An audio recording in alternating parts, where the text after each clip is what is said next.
এর বাড়ি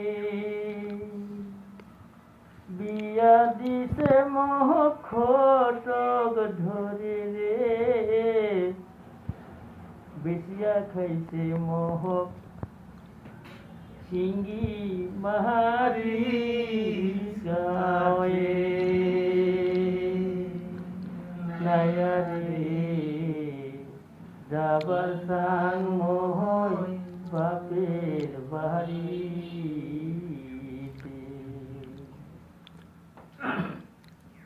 পাহাড় করি দেহ জিঞ্জিরা নদীর কাছে অল্প বয়সে সালং স্বামী